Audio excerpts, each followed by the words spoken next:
Bienvenue dans le voyage des initiés, le podcast de ceux qui ont appris à écouter. Avez-vous déjà eu l'impression que la vie essayait de vous parler ? Il y a des moments où tout bascule.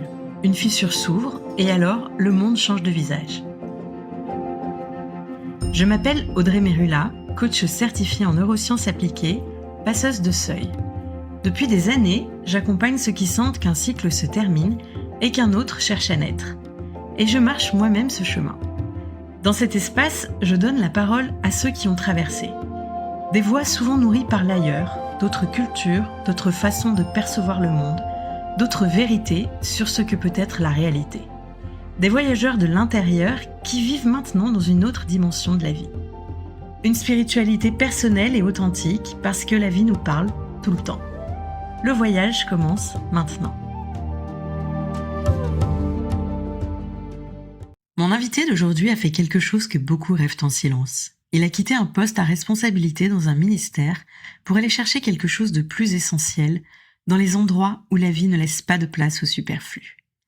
Forêt amazonienne, Laponie, désert du Néfoud, 3 expéditions scientifiques en autonomie, sans assistance motorisée, dans ce qu'on appelle des milieux extrêmes. Mais ce qu'il a découvert là-bas, c'est que la géographie n'est jamais vraiment la destination. C'est toujours un prétexte pour aller plus loin en soi. Aujourd'hui, Nicolas Ngo est explorateur, coach professionnel, membre de la Société des explorateurs français et auteur du livre « Comment faire de sa vie une aventure ». Il guide aussi des voyages collectifs dans le désert, des espaces de transformation où quelque chose s'accélère, quelque chose se clarifie. Ce qui m'a attiré vers lui, c'est cette conviction qu'il porte, que chaque être humain est l'explorateur de sa propre existence, que les vrais seuils, ceux qui changent une vie, se traversent autant dans le silence du désert que dans les décisions qu'on n'osait pas prendre, et que le voyage, toujours, commence bien avant le départ. Bonjour Nicolas. Bonjour Audrey. Merci d'être ici, je suis ravie de t'accueillir dans le voyage des initiés. Que tu sois un des tout premiers invités, pour moi, c'était une évidence parce que lorsque je t'ai découvert via les réseaux, je crois que ça fait à peu près 1 an et demi, il y a tout de suite eu un langage commun qui a résonné en moi. Et au-delà du métier de coach que nous partageons tous les deux, je dirais que par les passages que tu as traversés et l'histoire personnelle multiculturelle que tu as, c'était une absolue évidence que tu fasses partie de mon aventure à moi. Alors merci d'être présent pour ce tout premier épisode du Voyage des Initiés. Merci Audrey, je suis très touché par ton invitation et très heureux d'être parmi tes premiers invités. Merci à toi. Alors, je vais rentrer tout de suite dans le vif du sujet avec une première question parce que en préparant cet épisode, il se trouve qu'il y a un mot qui m'a un peu interpellée.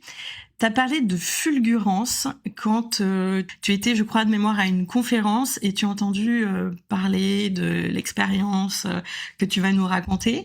Et moi, je voudrais comprendre qu'est-ce qui se cache derrière ce mot. Parce que fulgurance, c'est pas rien, ça me fait penser vraiment à un éclair.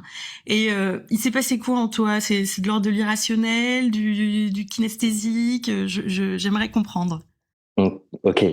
Peut-être pour remettre un petit peu dans le contexte, je pense que ce à quoi tu fais référence et que je raconte dans mon livre est en fait un épisode qui s'est passé il y a quelques années maintenant à la Société des explorateurs français, dont j'ai le privilège aujourd'hui de faire partie. Mais à l'époque, c'était pas le cas. Et effectivement, j'assistais à une conférence d'un explorateur franco-suisse qui s'appelle Christian Clot et qui annonçait qu'il allait traverser les milieux les plus extrêmes de la planète pour tester les capacités d'adaptation humaine face au climat du futur. D'abord en solo et puis ensuite en groupe. Et donc, qui lançait un appel à projet, à candidature, pour recruter 10 femmes et 10 hommes pour traverser ces milieux les plus extrêmes de la planète. Et donc à ce moment-là, en fait, si tu veux, j'ai eu ce frisson, cette espèce de fulgurance à laquelle tu fais écho et tu fais référence, qui s'est traduit très physiquement en fait en moi par une espèce d'intuition extrêmement forte, une forme d'évidence que j'allais faire partie de cette expérience, de cette expédition scientifique qui allait m'amener finalement à traverser les milieux les plus extrêmes de la planète, mais peut-être aussi à aller au plus profond de moi. Et ça s'est traduit par, oui, des frissons, par de la chaleur intérieure, par une forme de certitude que j'allais faire partie de cette aventure. Pour toi, c'était déjà écrit, en fait. Je sais pas si c'était écrit, mais si tu veux, Je suis quelqu'un qui doute beaucoup et tu sais que quand on est coach, ça fait partie aussi de notre métier de douter. On dit souvent que quand on arrête de douter, il faut arrêter de faire ce métier. Et donc, curieusement, il y a aussi des moments où il y a quelque chose qui s'aligne en soi et finalement, il y a quelque chose qui a la force de l'évidence, comme si c'était un message ou une évidence qui était devant nous. Et là, ce moment-là en a fait partie. Et ce qui fait que ça a été très troublant, si tu veux, quand 2 ans plus tard, parce qu'en réalité, il y a eu plus de 1500 personnes qui se sont portées candidates et la sélection a duré plus de 2 ans. Donc finalement, faire partie des 10 hommes sélectionnés, c'était loin d'être une évidence. Et donc, quand 2 ans plus tard, je reçois le coup de fil me disant: Si vous êtes toujours partant pour cette aventure, on part ensemble». J'ai eu là aussi un frisson, je peux te dire, à la fois de joie, bien sûr, d'enthousiasme et en même temps de trouble très fort lié à cet épisode qui s'était passé plus de 2 ans auparavant. Et donc voilà, ça m'est pas arrivé très souvent dans ma vie, mais ça en fait partie et il se trouve que, ce moment-là a été un moment de, je sais pas si c'est de bifurcation, mais tu vois, de progressif embranchement qui a changé beaucoup de choses en moi et dans ma vie. Ouais, hyper intéressant. Du coup, le processus, de ce que j'ai lu, a duré 6 ans, entre le moment où tu as la fulgurance et la première fois où tu pars dans le premier endroit extrême de la planète. Tu candidaté, la fulgurance, est-ce qu'elle était déjà en toi inconsciemment ou consciemment, cette histoire-là? Tu nous en diras plus. Et moi, ce que j'aimerais savoir, c'est comment on arrive à garder vivant en soi quelque chose, en fait, qu'on n'avait pas forcément au départ, qui s'est manifesté comme un éclair, et surtout dont on n'est pas sûr qu'il va advenir. Comment on fait pour que ça s'éteigne pas sur un temps aussi long? Oui, tu as bien raison de souligner la longueur en fait qui a séparé ce message que je reçois d'une certaine manière, je l'appelle comme ça aujourd'hui. Déjà 2 ans de sélection et puis après 4 ans de préparation qui ont été impactés par beaucoup de choses, des crises, notamment la crise Covid, beaucoup de reconfigurations géopolitiques parce que beaucoup de destinations dans lesquelles on devait aller finalement ont été impactées par des crises majeures d'un point de vue géopolitique, qui fait qu'effectivement il a fallu entretenir la flamme, si j'ose dire, et j'utilise ce mot à dessein, pendant 6 ans. D'abord pour aller au bout du processus de sélection, et puis ensuite pour se dire, bah, finalement, est-ce que je me suis pas trompé? Est-ce que je me suis pas prisonnier d'un rêve? Est-ce que cette aventure extraordinaire va vraiment avoir lieu? Est-ce que je suis vraiment fait pour ça? Est-ce que c'est pas un risque trop grand? Tous les doutes, tu sais, qui t'assaillent pendant ce temps-là. Et en fait, j'aime bien utiliser cette métaphore du feu parce que, si tu veux, le feu, si tu mets pas des bûches, si tu le nourris pas, il finit par s'éteindre en soi. Et en fait, je crois que notre job d'être humain et quand on a un grand rêve, un grand objectif, une passion, une envie, un enthousiasme, je crois que notre job, c'est d'aller chercher ces bûches et de nourrir ce feu intérieur. Et c'est vrai que parfois, elles sont pas, juste à côté de la cheminée, ni au fond du jardin. Peut-être, parfois, il faut aller plus loin et finalement, c'est en faisant ce trajet de nourrir le feu intérieur que on se sent prêt le jour J, une fois qu'on part. Donc voilà, c'est ça peut-être, je pense, notre chemin. Mmh. Alors, tu m'emmènes sur un chemin que, pour le coup, j'adore, qui est, forcément l'intuition, un petit peu ce que moi j'appelle la magie de la vie, et cetera. Donc, il y a effectivement les ressources qu'on est capable de mobiliser soi-même. Est-ce que, pour autant, sur ce laps très très long, sur ces 6 années, t'as eu des choses qui sont plus de l'ordre un peu de l'extraordinaire, qui sont aussi apparues sur ton chemin et en toi et qui ont confirmé que tu étais au bon endroit. Je parle de signes, de coïncidences, de rencontres opportunes, de choses comme ça qui, par leur travail un peu plus subtil, ont elles aussi continué à nourrir ton feu. C'est curieux parce qu'en fait, j'ai eu le sentiment que ça s'est passé surtout après ce projet, qui aura pris, tu l'as compris, presque 7 ans dans ma vie. Et en réalité, la partie de terrain aura duré un peu moins d'1 an mais en fait, l'aventure de métamorphose intérieure, elle aura duré 7 ans dans ma vie. Et ça aussi, c'est symbolique, je trouve, un cycle de 7 ans.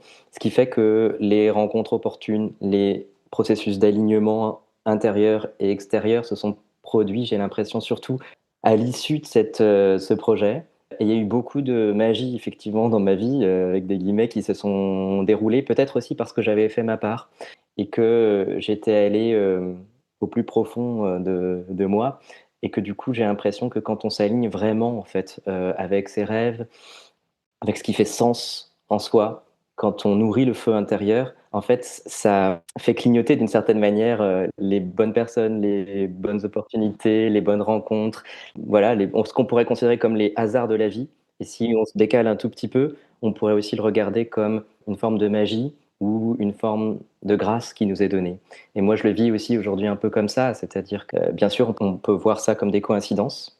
Si on le prend ça sous l'angle, peu plus psychologique ou psychanalytique, on peut voir ça comme des synchronicités. Et si on le prend sous l'angle plus spirituel, on peut le prendre effectivement comme des messages qui nous sont adressés, pourquoi pas. Toutes les grilles de lecture sont possibles, à chacun de voir ce qui fait sens pour lui.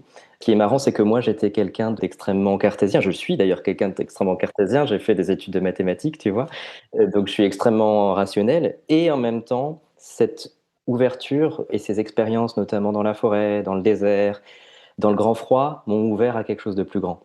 Et c'est comme si aujourd'hui, je regardais le monde, non seulement avec mon œil, tu vois, rationnel, de scientifique, que je renie absolument pas, et en même temps avec mon œil qui voit les choses de façon un peu plus ouverte, un peu plus grande, un peu plus magique, un peu plus mystérieuse. Parce que je crois qu'on porte en fait en soi un mystère et que quand on s'ouvre à ce mystère, finalement, ça nous ouvre à quelque chose de plus grand, au mystère de l'autre et puis au mystère peut-être, du grand tout. Alors merci pour ton partage. Alors évidemment, ça résonne, plus en moi parce que, pour le coup, avec les accompagnements que je propose, c'est vraiment la grille de lecture que j'ai, j'appelle ça à la croisée, des neurosciences et de l'éveil hein, et tu la personnalité, dans mon entourage qui, correspond le mieux à ça et tu parles de dépouillement qui permet justement une espèce de d'ouverture finalement plus après, c'est le travail que tu as fait pendant qui t'a ouvert à quelque chose de plus grand. Est-ce que c'est ce que toi tu proposes aussi dans les voyages initiatiques pour le coup que tu organises maintenant dans le désert? C'est pour avoir ce sel-là que t'emmènes les gens dans des endroits aussi extrêmes? Alors, aujourd'hui, effectivement, j'ai la chance de collaborer avec Nomade Aventure, qui est une agence de voyage spécialisée dans le voyage d'aventure, dans le désert et notamment dans le Sahara marocain et dans le Sahara algérien. Alors, c'est des voyages qui sont beaucoup moins extrêmes que ce que moi j'ai vécu, qui étaient en fait, ce que j'ai fait moi, c'était des expéditions. Donc on parle de 40 jours dans chacun des milieux, en autonomie et sans assistance, par des températures allant de +45 degrés à -35 degrés, en passant par, la forêt où il y a 100 d'humidité, où il y a pas de possibilité d'exfiltration et cetera. Donc ça, c'était des aventures extrêmement engagées d'un point de vue physique, d'un point de vue psychologique et d'un point de vue collectif parce que, ça crée quelque chose dans la cohésion du groupe qui est strictement nécessaire. Mais c'est vrai que ça m'a ouvert à quelque chose dont je me sens extrêmement reconnaissant, qui est, une ouverture sur l'essentiel, j'ai envie de dire, sur la beauté du monde, sur la force, de la nature et sur le mystère de la vie. Et ce qui fait que je me sens tellement plein de gratitude d'avoir vécu ce genre d'expérience, que j'ai envie aujourd'hui de le partager avec, d'autres que moi, dans des aventures qui sont un peu moins extrêmes et un peu moins engagées. Parce qu'en fait, tout le monde n'a pas forcément, ni la motivation ni l'envie d'aller, je sais pas comment dire, peut-être, se prouver des choses ou, chercher au plus profond de soi. Donc c'est quand même dans des conditions de confort, incomparable et incomparablement supérieur. Mais effectivement, c'est parce que je me sens chanceux d'avoir vécu ça, qu'aujourd'hui, je donne à le faire vivre dans mes accompagnements dans le désert. Donc, je pars en novembre prochain, dans un voyage que j'ai appelé «Aventure intérieure au cœur du Sahara».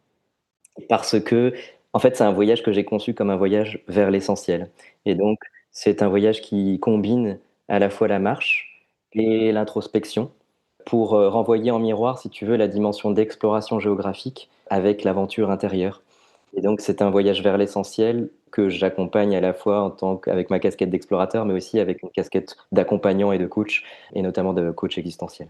OK, super. Du coup, c'est existentiel, c'est vraiment le mot que je voulais dire par rapport à cette idée de quand t'es parti, de ce que j'ai lu, il y avait une envie de partir aussi à la recherche de soi-même. Qu'est-ce que tu cherchais exactement à ce moment-là? Est-ce que tu le savais ou est-ce que ça s'est dessiné au fil des différentes aventures?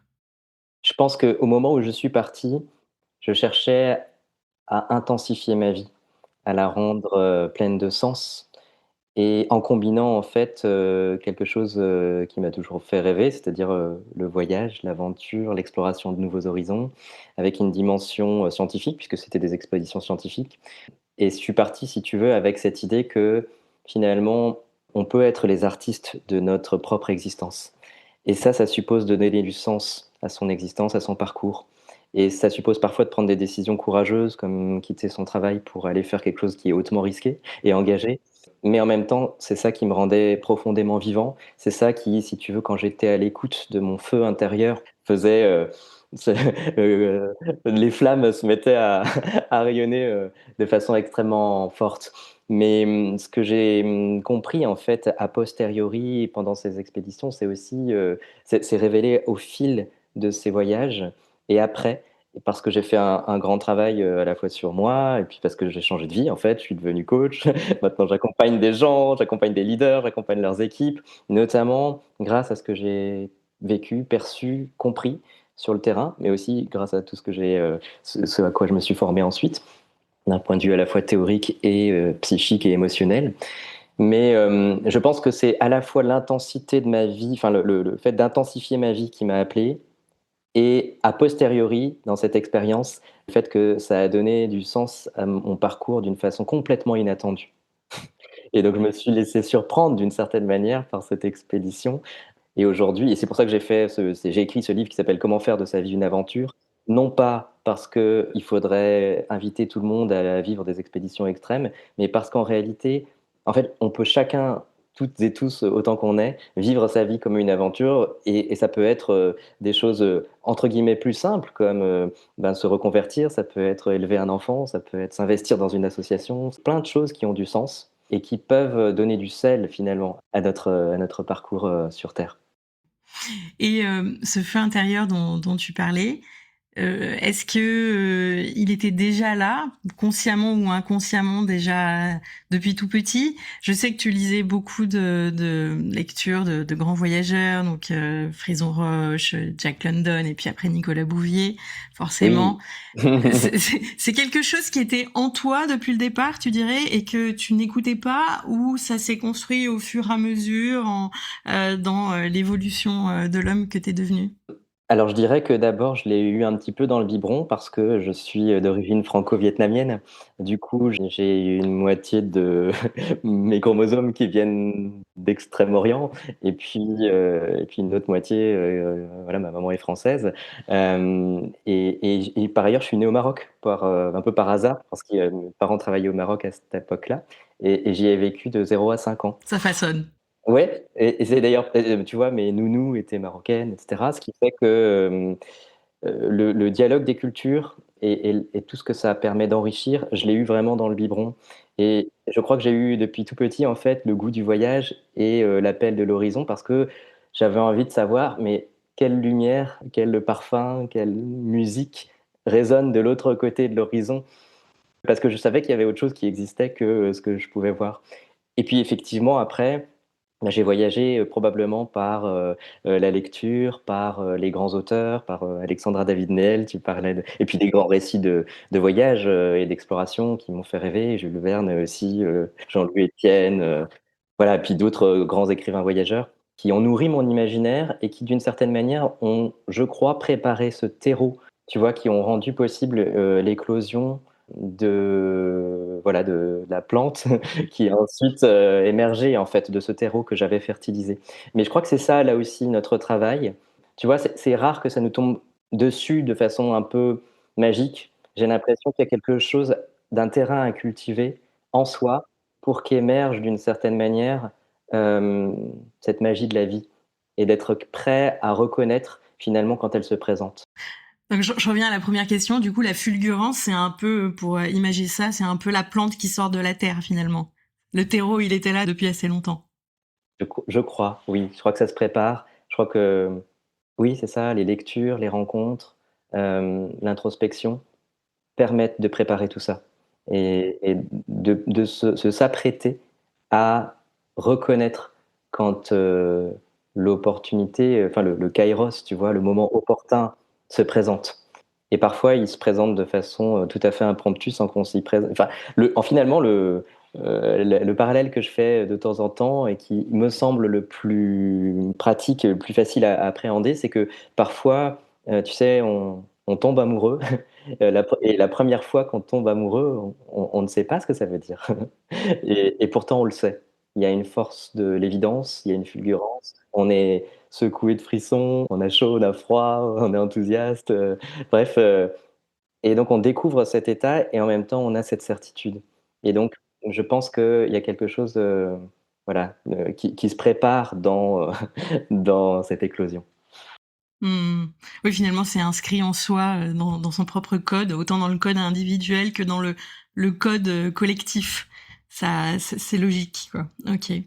Alors ça me donne l'idée de te poser la question finalement, mais je pense que tu y as déjà répondu.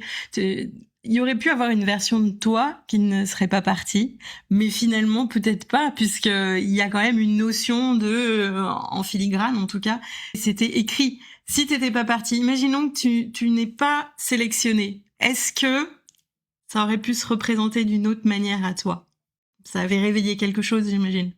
Ouais, c'est difficile, à répondre à cette question parce que c'est un peu de la science-fiction d'une certaine manière. Je crois qu'il y a un genre d'ailleurs qui s'appelle l'Uchronie qui explore ça et en réalité, ce que j'ai envie peut-être de partager, c'est que, tu vois, au moment où j'envoie, ma candidature, je me dis: «Même si je suis pas sélectionné, en réalité, chaque pas sur ce chemin a tellement de sens que c'est sûr que c'est par là que je dois aller».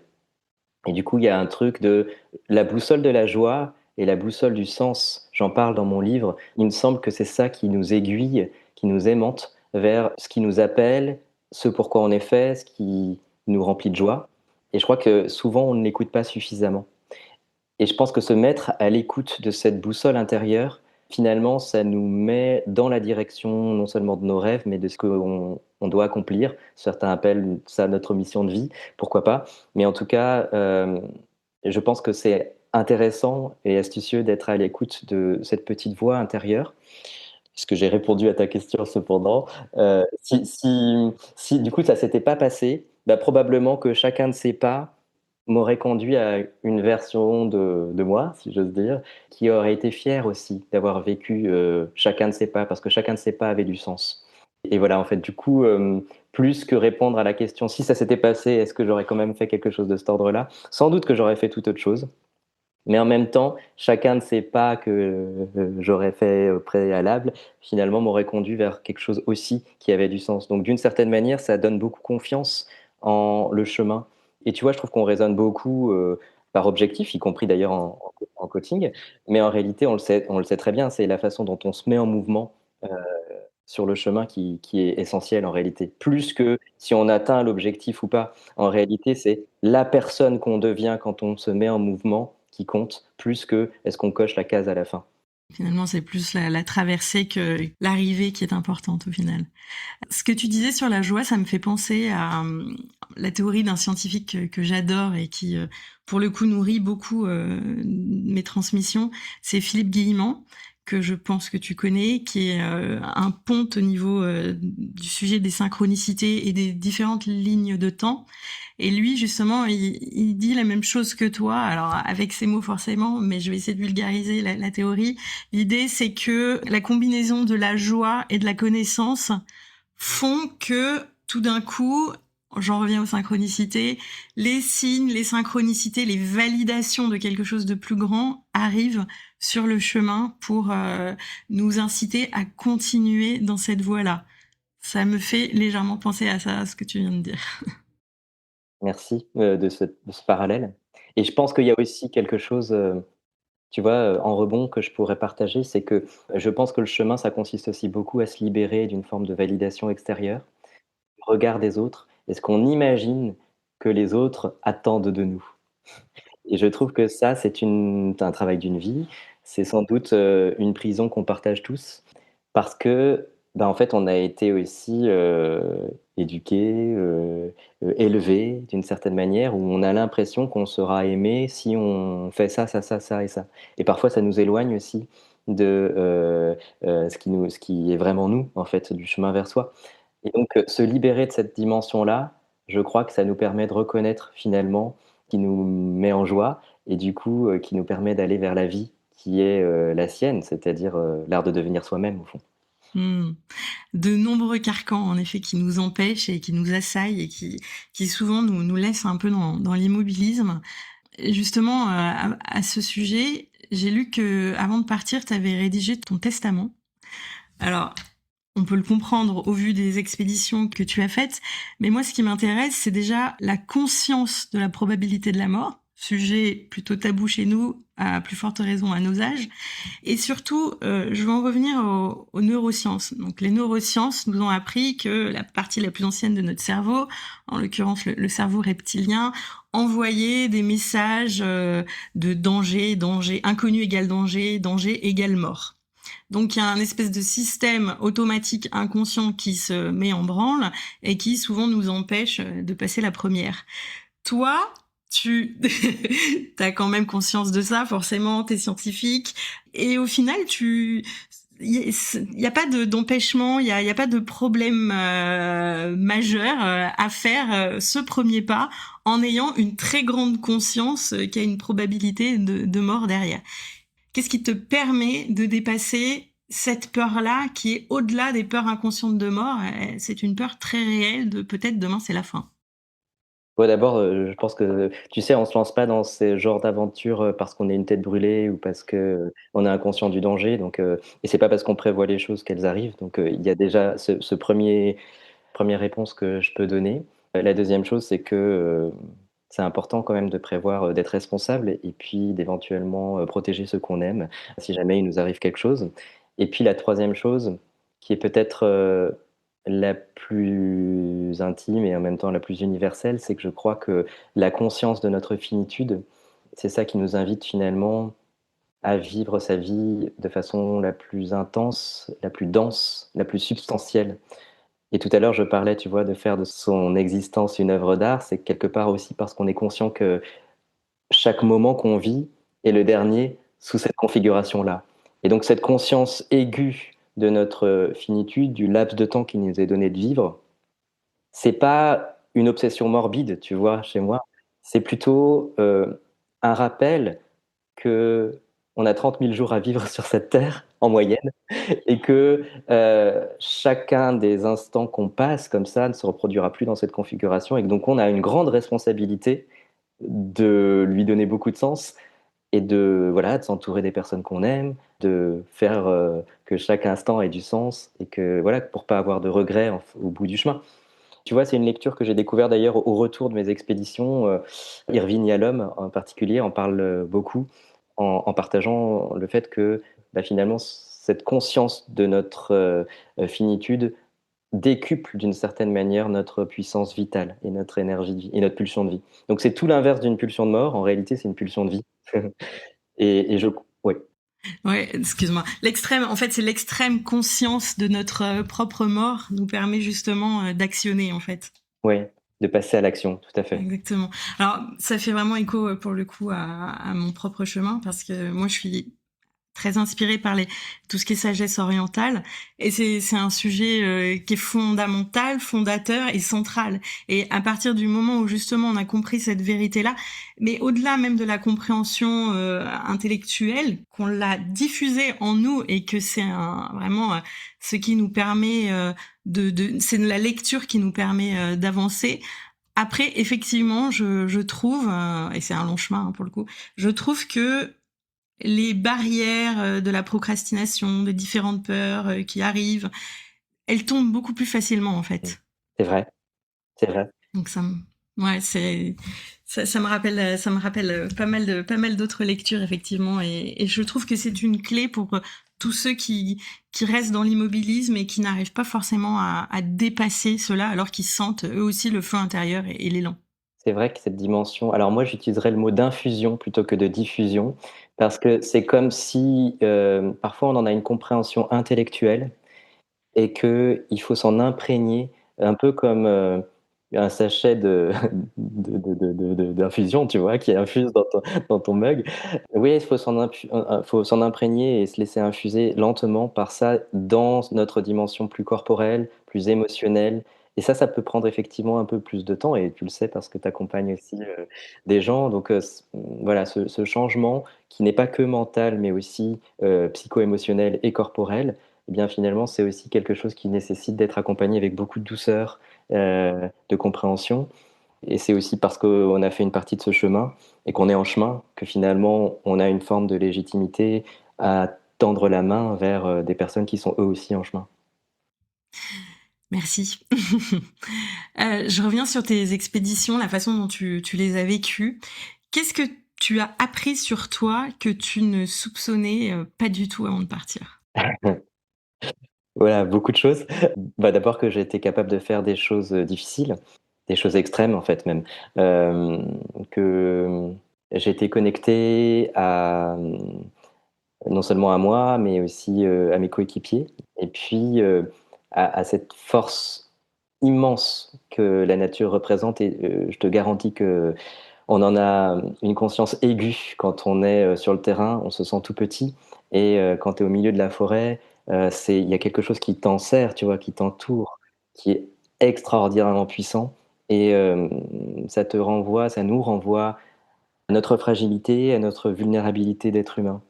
Et donc, tu vois, là où on pourrait imaginer que, j'avais besoin de me dépasser, de me prouver que je pouvais dépasser mes limites et cetera, en réalité, c'est plutôt l'apprentissage inverse d'une forme de vulnérabilité et qu'avoir ce courage, de reconnaître et d'accepter notre vulnérabilité, c'est peut-être ça qui est la source d'une plus grande résilience. Donc j'ai découvert ça. J'ai découvert que j'étais connecté aussi, hem à cette planète d'une certaine manière. Enfin, c'était un chemin déjà que j'avais, commencé, au préalable et notamment parce que j'aime beaucoup faire de la montagne et auprès des hautes montagnes et des glaciers. Et puis j'ai découvert aussi autre chose, c'est que, sur le terrain, il y a beaucoup de gens finalement qui m'ont positionné dans cette posture, de coach que j'appelle aujourd'hui de coach, et que j'en ai fait mon métier donc c'est je me suis dit que finalement si les gens voyaient ça en moi, c'est sans doute que, ben, je l'avais et du coup, bah, je me suis formé à mon retour, pour pouvoir accompagner d'autres comme moi avec une forme de compétence professionnelle donc c'est ça aujourd'hui que j'offre. Mmh. D'accord, très bien. Tu dis que l'aventure, du coup, ça relie au grand tout. C'est quoi pour toi le grand tout? Écoute, moi, c'est un sujet sur lequel je suis à la fois en recherche et en même temps sur lequel j'avance de plus en plus. J'ai grandi dans une forme de tradition et plutôt une tradition, tu vois, qui tend vers le catholicisme. Donc j'ai cette culture, on va dire, cette imprégnation culturelle, mais qui est voilà plus de l'ordre d'une dimension culturelle que d'une foi très profonde. À part ma grand-mère qui est justement, elle, avait une foi extrêmement profonde et pendant longtemps, en fait, j'ai considéré que c'était une forme de grâce, parce que je voyais bien que ça lui a donné une force intérieure extrêmement importante. Elle a traversé, des horreurs, en fait, puisque c'est ma grand-mère vietnamienne. Donc tu vois, le conflit vietnamien, elle l'a vécu, dans sa chair et c'était une lumière et je pense que, cette foi lui a donné, une immense, capacité d'amour et voilà, c'est quelqu'un qui compte beaucoup, qui a beaucoup compté et qui compte encore beaucoup en moi et ce chemin en fait, intérieur qui est d'ordre spirituel que j'accomplis aujourd'hui et qui est, imprégné de beaucoup de sagesse du monde et dans lesquels je trouve on retrouve parfois des dénominateurs communs, si j'ose dire. C'est quelque chose sur lequel, oui, je suis en chemin et je trouve que c'est compliqué de faire les métiers qu'on fait aujourd'hui sans être relié à une forme de transcendance. Parce que finalement, ça suppose de regarder l'autre ou le collectif qu'on accompagne dans une dimension, positive inconditionnelle. Et ça, c'est ce que Vincent Lénart appelle le prince, que chacun portons en nous, hein. Cette partie infiniment lumineuse, positive. Quand on a appris à se connecter à cette partie-là en nous pour regarder l'autre dans sa dimension princière, et ben quelque part, il y a une rencontre qui se fait à un niveau de profondeur qui est extrêmement puissant pour le changement, pas seulement en surface, mais le changement profond, ce que les systémiciens appellent le changement de type 2. Et donc c'est à la fois un chemin personnel, très profondément spirituel, et en même temps qui est presque d'ordre aussi d'une forme que je relie à ma pratique aujourd'hui d'accompagnement. Bien sûr. Voir plus grand, en l'autre pour l'aider à voir plus grand en lui, au final.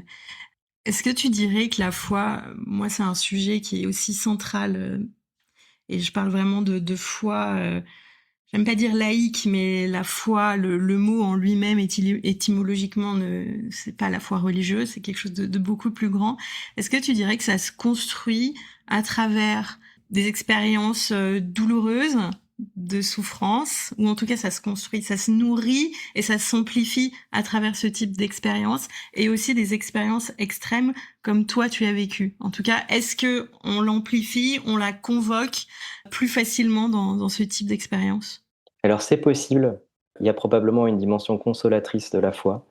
Mon expérience personnelle, c'est très personnel, hein, ce que je vais partager, c'est qu'elle se construit davantage dans une relation d'amour. Et ça il y a différentes formes d'amour en réalité, hein, c'est je parle pas seulement de l'amour, amoureux ou de l'amour, dans un couple ou, voilà. Je trouve qu'on touche notre dimension, voilà, princière. Jung appelle ça le soi.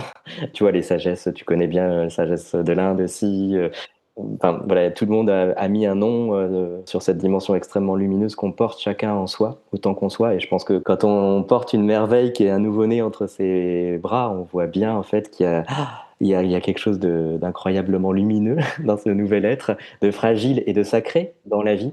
Et je trouve que, alors en ce qui me concerne, c'est plutôt à travers ce genre de rencontres, d'événements, que je développe en fait cette dimension spirituelle.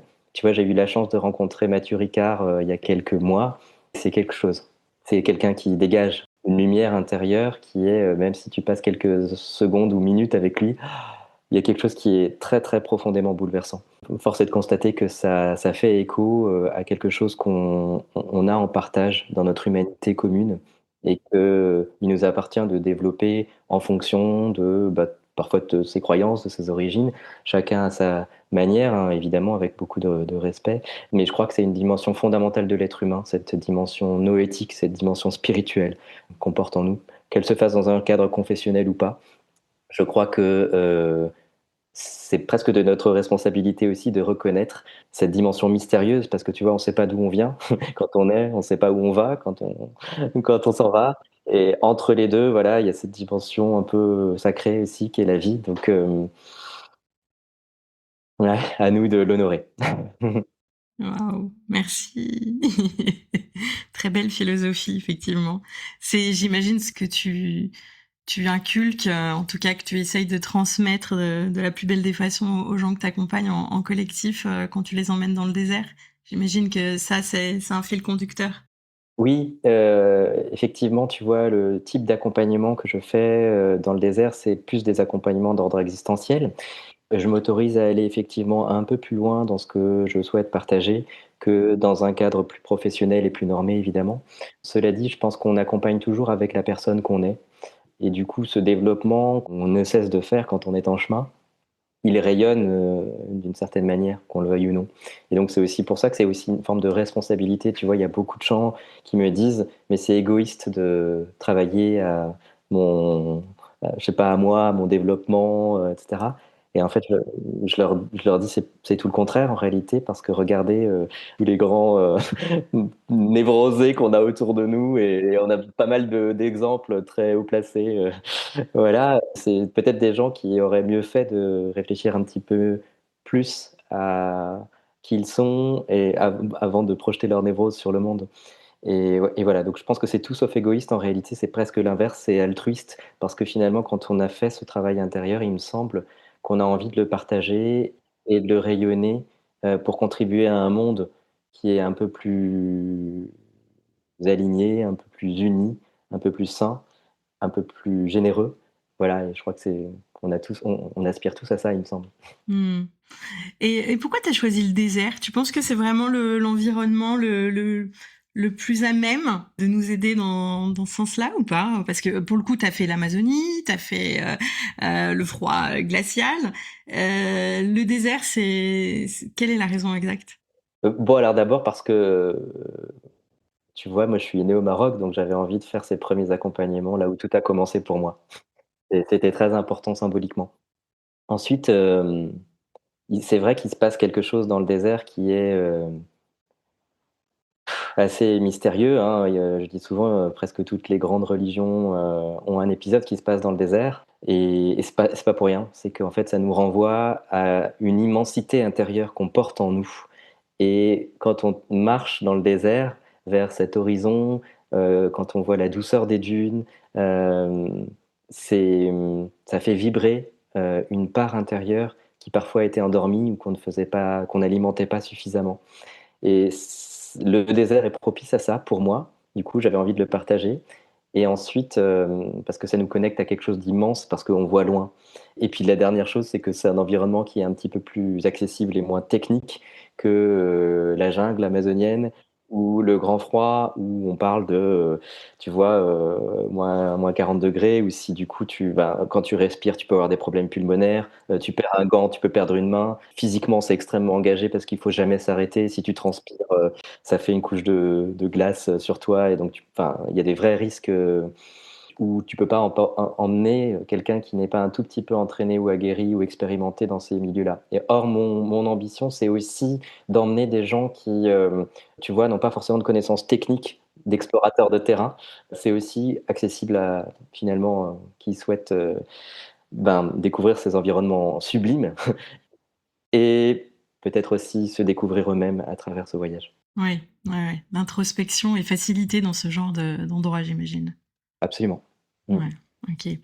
Tu sais, en préparant cette interview, il y a un mot qui est revenu en filigrane et un mot qui est en fait qui forme une espèce de boucle temporelle chez moi parce qu'il est revenu également quand je cherchais un nom de titre pour ce podcast et qui m'a ramené en fait 2 décennies en avant quand je préparais mon mémoire et le sujet d'une future thèse qui était pour le coup les orientalistes et les voyages initiatiques au Moyen-Orient.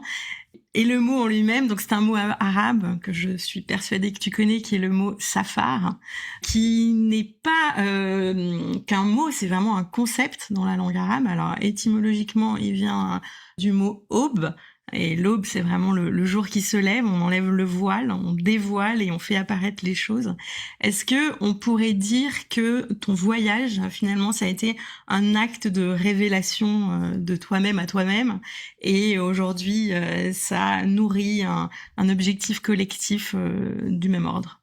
Oui, on peut dire ça, très clairement. Tu l'exprimes avec beaucoup d'élégance, je trouve et j'aurais pas su le dire aussi bien. Mais il y a quelque chose d'une aube, qui est née en moi, et que j'ai envie de partager, voilà. Je pense que quand on aime quelque chose, on a envie de le partager. C'est un acte naturel, je crois, de générosité, quoi. On aime ce qu'on partage ce qu'on aime, en fait et on aime ce qu'on partage Exactement. généralement. Et ce qui est marrant, c'est que au printemps prochain, je vais emmener un voyage dans un endroit qui s'appelle Séphar. Ben voilà, c'est une synchronicité parfaite pour illustrer. Et Séphar, je ne sais pas si tu connais, c'est, une cité antique qui est au fin fond du Sahara algérien dans laquelle, il y a des peintures rupestres qui datent du néolithique et qui m'ont profondément bouleversé. Je rentre d'un repérage là, je suis allé découvrir ça avec, des Touaregs, on a marché pendant une semaine au milieu de ces peintures et c'était juste magique parce que, en fait, tu vois des peintures qui datent d'il y a 10 000 ans. Avec notamment, leur divinité qu'ils ont projetée sur, ça nous fait quand même écho à 10 000 ans et puis surtout tu vois, ce que j'avais jamais vu ailleurs sur des peintures rupestres, c'est-à-dire, tu vois un accouchement, tu vois, un couple qui s'unit, tu vois une mère qui tend les bras à son enfant, quelque chose qui nous renvoie à une humanité qu'on partage à 10 000 ans d'écart. Tu vois, rien qu'en t'en parlant, j'ai encore des frissons parce que tu le vois pas en plus dans un musée, tu le vois au milieu du désert sur des roches, voilà et donc c'est phare. C'est un mot important, je pense, en tout cas pour mon podcast. Ok. Pour terminer, est-ce que tu peux nous dire quelques mots sur ton actualité? Alors, tu nous as parlé du futur voyage, mais je suis sûre qu'il y a d'autres choses. Et aussi, où est-ce qu'on peut te retrouver?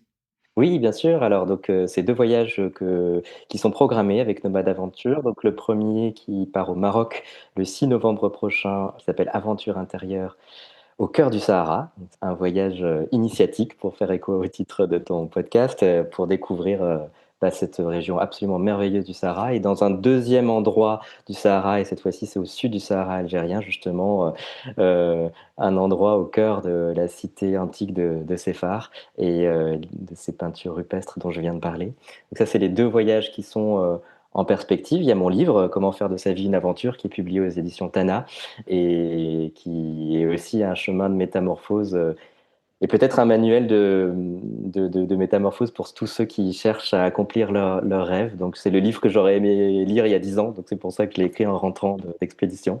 Et que je recommande vivement, pour le coup. Merci.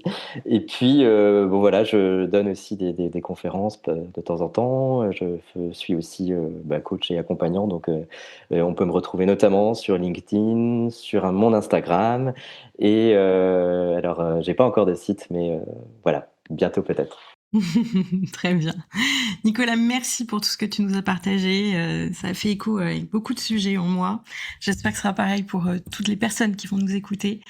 Merci beaucoup de ta présence. Merci à toi Audrey, merci de ton invitation. Merci pour votre présence. Si ces mots ont résonné, je vous invite à partager cet épisode à quelqu'un qui traverse en ce moment même un passage. Vous pouvez aussi noter le podcast sur Apple Podcast ou Spotify et vous abonner pour ne manquer aucun épisode. Chaque étoile, chaque partage, c'est une façon de porter ce message un peu plus loin.